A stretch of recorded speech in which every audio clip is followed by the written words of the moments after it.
Hai guys, balik lagi di channel aku.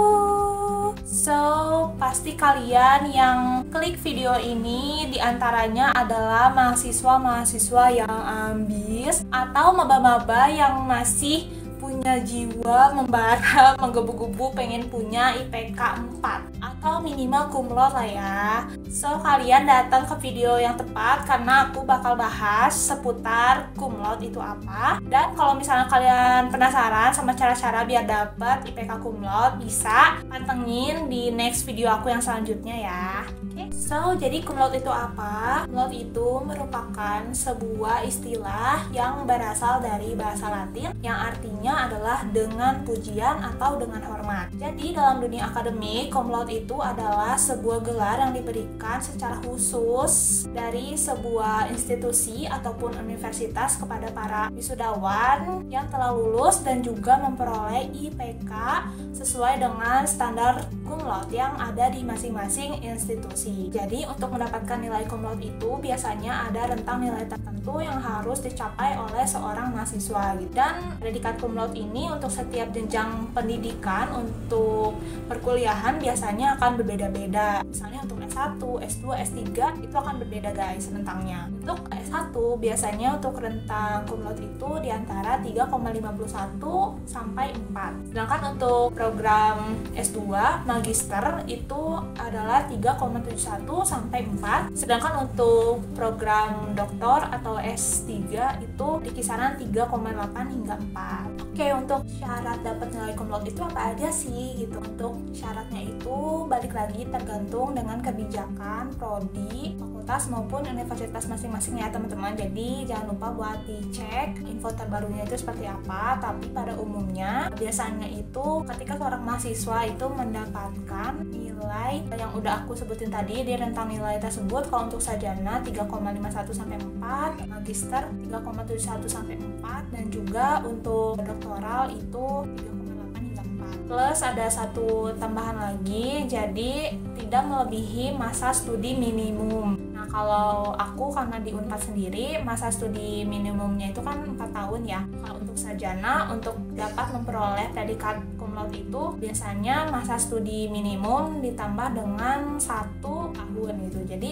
misalnya untuk sarjana maksimal 5 tahun, dan sedangkan untuk magisternya itu masa studi minimum ditambah dengan 0,5 tahun atau setengah tahun gitu ya. Jadi itu aja persyaratannya. Tapi ada juga regulasi yang baru khususnya di prodi aku, yaitu ditambahin dengan adanya persyaratan publikasi jurnal. Jadi kalau misalnya kita nggak publikasi jurnal itu nggak dapat predikat cum laude meskipun masa studinya mencukupi dan juga tentang nilainya tuh cum laude itu sebenarnya guys. Jadi dicek lagi untuk info terbaru di prodi kalian atau di universitas kalian itu seperti apa. Oke, apa aja sih keuntungan yang diperoleh mahasiswa ketika mendapatkan predikat cum laude? Pertama, tentunya teman-teman akan diberikan peluang yang lebih besar untuk memperoleh beasiswa gitu. Tentunya seperti yang kita tahu, perekrut atau pemberi dana beasiswa itu mereka akan memprioritaskan mahasiswa yang mendapatkan IPK yang tinggi gitu ya, dibandingkan dengan teman-teman dengan IPK yang biasa aja gitu. Karena mereka yakin tentunya dengan IPK yang tinggi ini akan mencerminkan seseorang itu memiliki kepribadian yang sungguh-sungguh dan senang untuk belajar gitu. Tapi tidak menutup kemungkinan juga meskipun gak cum laude gitu ya, banyak di luar sana kok teman-teman ataupun mahasiswa yang memperoleh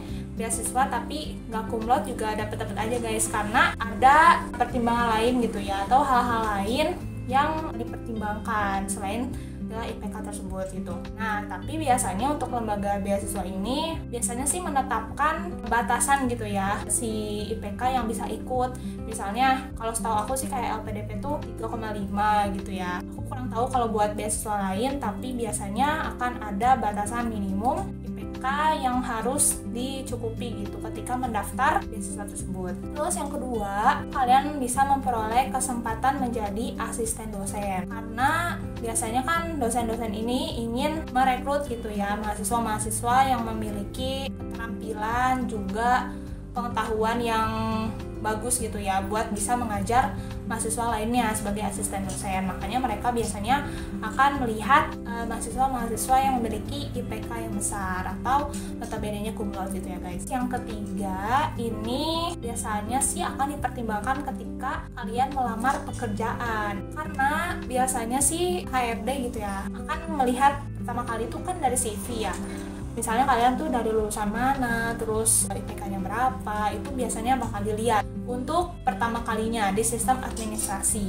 Tapi jangan salah sangka juga bahwa IPK itu satu-satunya faktor yang dapat membawa kalian lolos ke pekerjaan, karena untuk di dunia pekerjaan biasanya skill yang akan lebih diprioritaskan oleh perusahaan. Jadi sebenarnya IPK itu adalah sebuah pintu gerbang yang membuka kesempatan kalian lebih tinggi untuk dapat diterima di perusahaan tersebut. Terus yang keempat, tentunya kalian akan memperoleh rasa bangga oleh diri sendiri gitu. Susah-susah gitu kan, kayak kuliah misalnya sarjana 4 tahun, terus misalnya lulus dengan IPK yang tinggi, cum laude gitu kan, itu akan jadi kebanggaan tersendiri dan menjadi motivasi kita gitu ya untuk bisa lebih berkarya ke depannya, atau bahkan melanjutkan pendidikan yang lebih tinggi atau mendapatkan pekerjaan yang bagus gitu kan, kita bakal lebih semangat dan termotivasi lagi gitu untuk kedepannya. Oke guys, sekian dulu video kali ini. Semoga informasi yang aku kasih tahu ke kalian ini bisa bermanfaat. Dan kalau misalnya kalian suka dengan video ini, bisa like, comment, subscribe, dan share ke teman-teman kalian biar teman-teman kalian juga bisa mendapatkan informasi ini gitu. Oke, sampai ketemu di next video.